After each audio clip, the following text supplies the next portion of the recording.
Туугандар, ушул обменкадан баштайбыз. Доллар 87 сом 30 тыйын, евро 101 сом 70 тыйын, рубль 1073. Көрдүңүздөрбү туугандар рубльдун өсүшүн? Тенге 0.16 тыйын, лира 2 сом, юань 12 сом 30 тыйын, дирхам 22 сом 80 тыйын, сум 0.07 экен. Ассаламу алейкум, Дон Кабар YouTube каналыбыздын көрүүчүлөрү жана курс валют көрөрмандары, саламатсыздарбы? Бүгүн 9 октябрь 2025. Айыл банкта доллар 87 сом 20 тыйын, евро 101 сом 40 тыйын, рубль 107 тыйын. Каналга катталып, видеого лайк басканды унутпаңыздар. Бишкек шаарынан курс валютарды көргөзүп берип атабыз. Рубль өзгөргөн 107 жарымга чейин чыгып калыпты туугандар.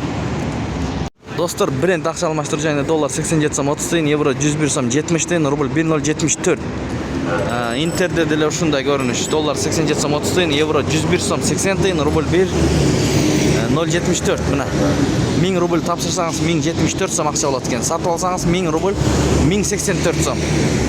Достор, туугандар, ушул обменка Эмир акча алмаштыруу жайында рубль өйдөрө экен 1074, доллар 87 сом 30 тыйын, евро 101 сом 80 тыйын, тенге 0.159, сум 0.065, дирхам 22 сом 50 тыйын, лира 1.90.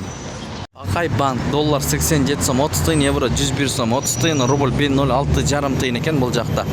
Сатуу 1.09 жарым тыйын, тенге 0.5 тыйын, юань 11 сом 80 тыйын, дирхам 23 сом 20 тыйын. Акай банк. Ушу менен видеону жыйынтыктайбыз достор. Сак саламатта туруңуздар, тапканыңыздарга береке берсин. Бишкек шаарынан көрдүңүздөр. Түшкү курстар деп койсок болот, түш болуп калды. Өзгөрүүлөр болсо көргөзүп берип турабыз, биз менен болуңуздар. Каналга катталып көрүңүздөр. Көпчүлүк бир туугандар катталбай эле көрөт. Катталып көрсөңүздөр, биз киргизип бараткан видеолорду биринчилерден көрүп турасыздар.